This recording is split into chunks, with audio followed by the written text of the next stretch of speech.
we're going to dive into this topic of fate and free will within the larger context of our astrological practice and specifically within our Horary Astrology practice.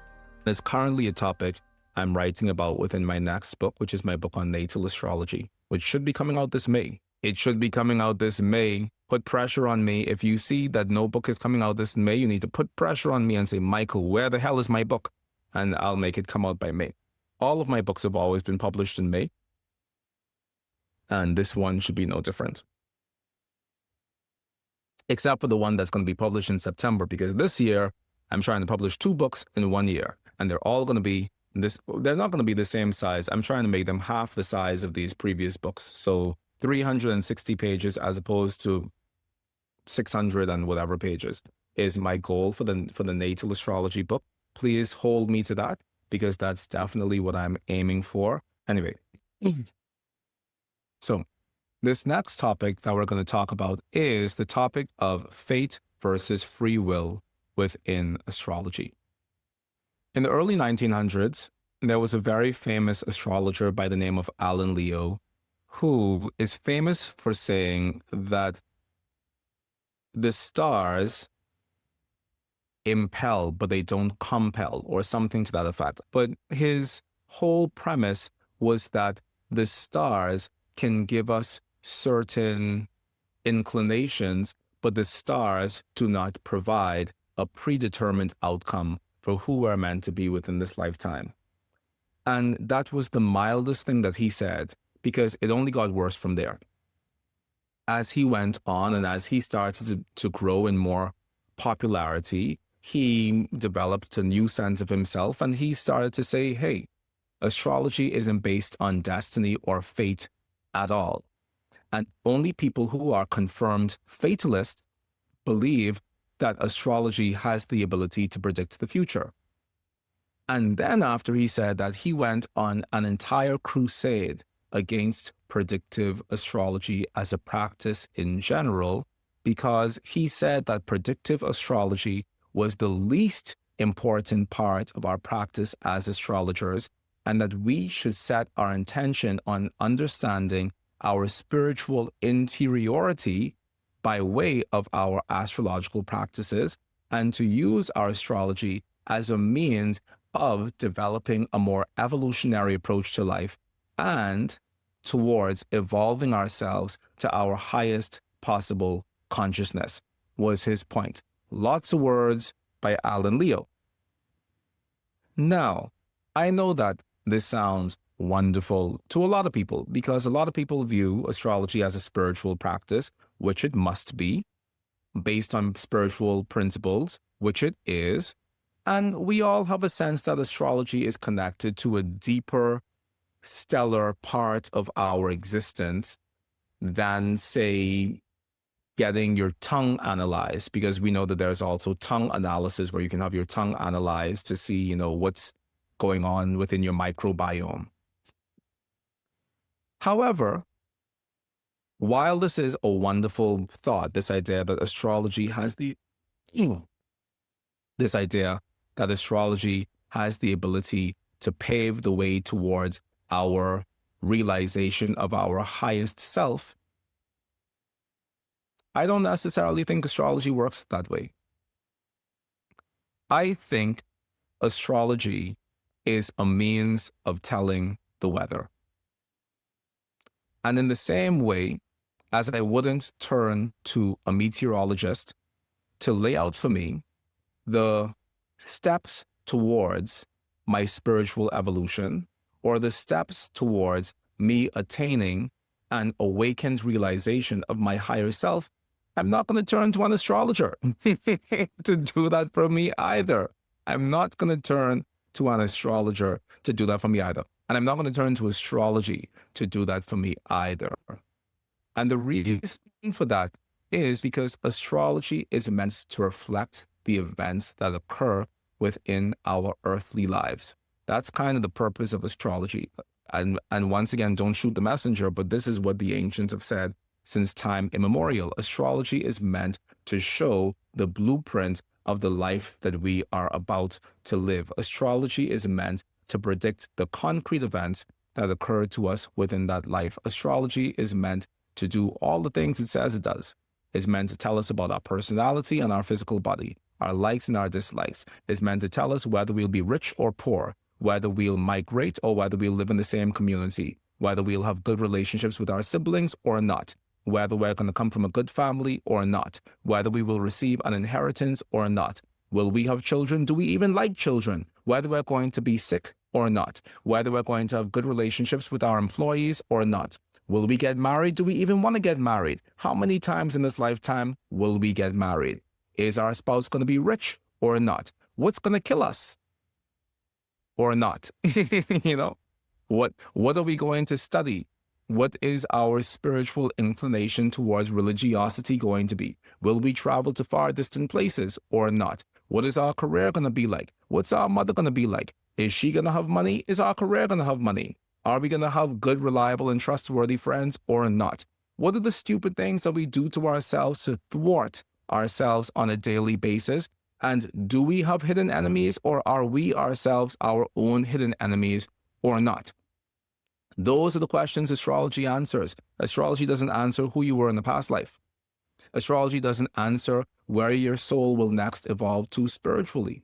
Astrology does not have the means to answer these things. And I think that I should step away and say traditional Western astrology, whether you practice traditional Western sidereal astrology or whether you practice traditional Western tropical astrology, it is not built within the canon of our practice to do those things, because those subjects, the subject of the reincarnation of the soul and of past life and of the multiple past lives that we've had, are not intrinsically built in to the fabric of our Western understanding of ourselves. These topics are built deeply into Jyotish, which is Indian astrology, East Indian astrology, and as a result of that, Jyotish has a context and a container for speaking about the evolution of one's soul, for speaking about the transmigration of souls, for speaking about who you were in the past life, because that is built within the larger socio-religious context out of which that system of astrology arose. There is a deep system of religion that supports Indian astrology. And from that religiosity, we have this understanding of the journey of the human soul. Western astrology, as it is, doesn't have a religious background attached to it. And as a result of that, it also does not have these highly esoteric spiritual overtones attached to it that we find within systems of astrology such as Jyotish, which, as far as I'm concerned, is probably the only system of astrology that has these rich spiritual overtones. We don't find those same things within Western astrology as we find in Jyotish. And what we oftentimes find is that people who are enamored by Jyotish or by the things that the Jyotish practitioner can do try to do those same things within a Western context, but we do not have the same tools, the same resources, the same background of thousands of years of an unbroken tradition to do those things. And so what it ends up coming out as, or what it ends up seeming as, is us playing with fire, or at the very least, us playing with a topic that we really don't have much of a context for. So that isn't historically how Western astrology has operated. You can read nativities of people up to 1,000 years ago, if not earlier, and see that within the context of those birth charts, of those nativities, what was spoken about were the topics that I just spoke to you about. No nativity speaks about the transmigration of the human soul that we have an historical record of within the West. None whatsoever. And so that was Alan Leo's claim, that we were meant to use our Western astrology for that purpose. It's a wonderful claim, but you can't go around making baseless claims when the people who you're making those claims to don't have a socio-religious container to hold the gravity of what you're asking for us to do. Alan Leo was also part of the Theosophical movement, and so we find a lot of the teachings of Helena P. Blavatsky coming through Alan Leo, and by extension through a lot of the people who continue Alan Leo's work. And so the astrology that Alan Leo was trying to present to the world was an astrology that focused on the esoteric side of life, that had nothing to do with will you be rich, will you be poor, will your father hate you, will your father love you, but on a side of life that is wonderfully fascinating and amazing, but completely unverifiable. Whereas astrology up until Alan Leo was based on things that we could verify. This chart says you will be broke, and alas, you've lived your whole life broke until you met me as your astrologer. This chart says you will be mightily rich, and alas, you've been rich your whole life, even up until this point of you meeting me as an astrologer. What Alan Leo and his band of cronies wanted to do was reshape astrology in their own image. Now, this made sense because at that time we had people like Carl Jung and we had Sigmund Freud at the spearhead or spearheading what later would become the psychological revolution.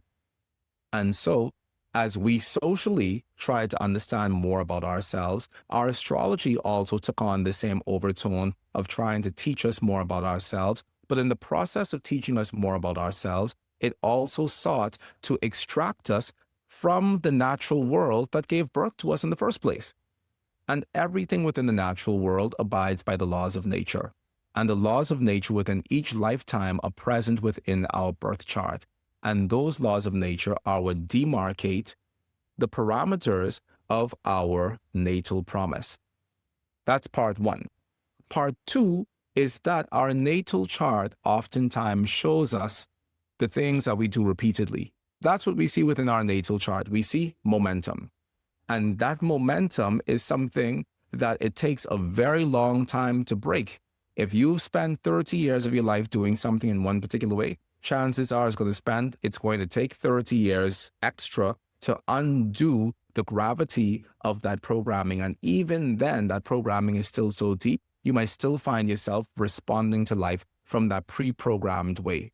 So our natal charts simply show us the program that we've lived, the program that we've been living, and the program that we're continuing to live right now, despite our best efforts. And that's why when you go to a natal astrological reading, the natal reading sounds so familiar.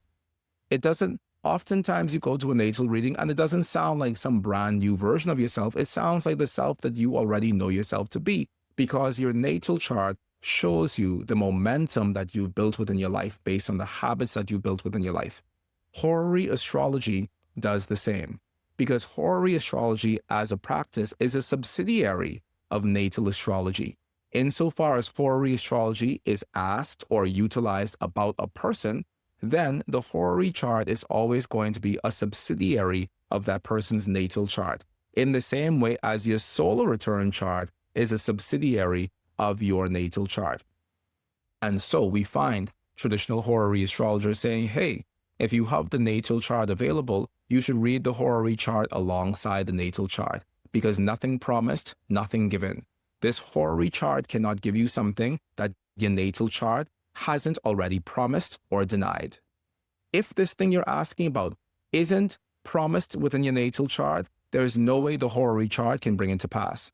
If this thing you're asking about hasn't already been denied within your natal chart, then there's no way that the horary chart can undeny it, because the reality is that the entirety of our lives is circumscribed by what we find within our natal chart, which should not feel that damning when we consider that what we find within our natal charts is just a reflection of the person who we bring to life every single day of our lives. That's what our natal chart shows us. It doesn't show us anything else. It shows us who we are and how we've brought ourselves to life on a daily basis. And therefore, this is the life that I find constellating around me as a result of the magnetism that this life has found within me. I don't keep on running into the same boyfriend. The same boyfriend keeps running into me, because there is a magnetism within me that attracts that particular type of person to me, whether I like it or not. And that magnetism is described within my natal chart. So I'm going to now cast a horary chart and think that it usurps the entirety of a lifetime of doing things in one way. And I'm going to ask, is this boyfriend going to be different? How can this boyfriend be different when you yourself aren't different? I was speaking the other day to some students about how when I was studying chiromancy, which is palm reading, I studied it with Indian teachers, because whenever I really want to understand something well, I always go to my Indian teachers, because Indians have a body of knowledge that's older than anything any of us have. And one of the things that we spent a lot of time doing was we spent a lot of time studying the lines on the nails, because there's a very big part of chiromancy or palm reading that is very medically oriented. So my teacher said that if you find these deep, jagged lines within these deep, jagged vertical lines within your nails, it means that you're dehydrated. Now, I looked at my nails and I was like, oh shit, every single one of my nails has these deep, jagged dehydration lines. And then I was like, okay, I'm going to go drink lots and lots of water today. And I started drinking all sorts of water. And 1 day of complete water consumption, 2 days of water consumption, 3 days of water consumption, a week of water consumption, and the nails did not change at all. And so as a result of that, and I don't even know if as a result of that, I relapsed into my regular routine of not drinking enough water. And then it occurred to me that I can't expect my nails to change in a week when I've had several years of practice not drinking enough water. So the changes that we expect to see within ourselves are changes that confront the very nature of who we are as people. And we like to think, or sometimes people think, that fate is some decree that's put on us from the outside, when in fact, fate is just the way how we live our lives most of the times. And so when we have this question, is it fate or is it free will? We all have free will. We just don't really use it. And as a result of not using it, we find ourselves falling into the same patterns for better or for worse. Some people have great patterns that are life-affirming and that goad them forward and that give them the push they need to succeed. Other people have patterns that don't. And sometimes people have patterns that are successful and positivity-oriented, and also patterns that are negative, because we're all a mixed bag of everything within ourselves. And so what we see within a horary chart is an extension of the nature that is described within our natal charts. And nature cannot go against itself. So the horary chart cannot go against the larger prevailing nature within which it operates. And the larger prevailing nature within which it operates is the star-born pattern of your specific destiny within this lifetime. Your horary chart cannot go against your destiny. And your destiny ultimately cannot go against you. Who we are, how we are, and where we are right now is the result of many, many circumstances that have occurred within our lives.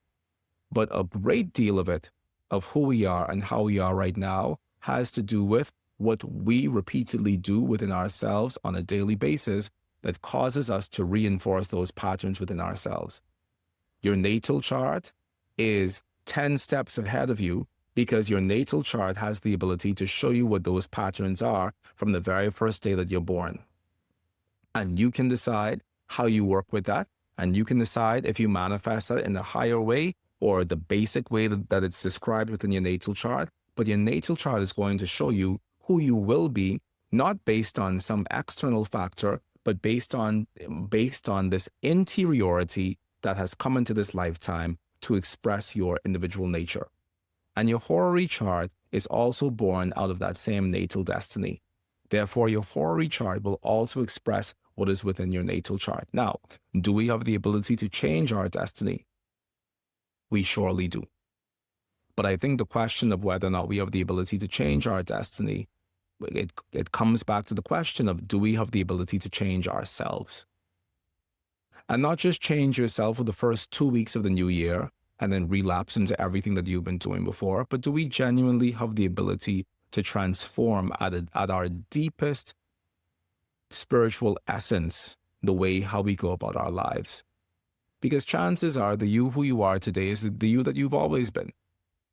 You see a child sometimes in the playground and you hear the things that come out of that child's mouth, and you already know the sort of adult that child is going to be, because there's a way in which we carry ourselves throughout each and every phase of our lives.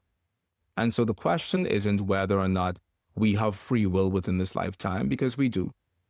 The question is whether or not we have the ability to change the momentum that, even if it is a toxic momentum, still feels comfortable to us.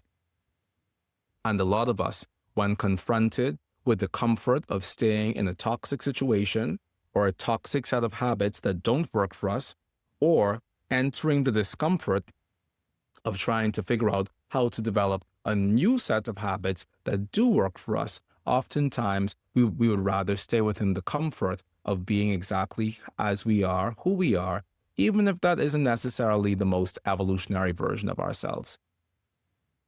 So that's my thoughts on this topic of fate versus free will within astrology. And I hope that it is illuminating to you on your own astrological path. Now, as you all know, one of the greatest joys of my life has been being able to offload a lot of my knowledge into these books, but I haven't offloaded all of my knowledge into these books because ultimately a book has to have an end. And I think that this specific book is 607 pages. It's 606 pages, this book, and a book must have an end. So there's a lot of things that I do want to share within these books that don't get shared within these books.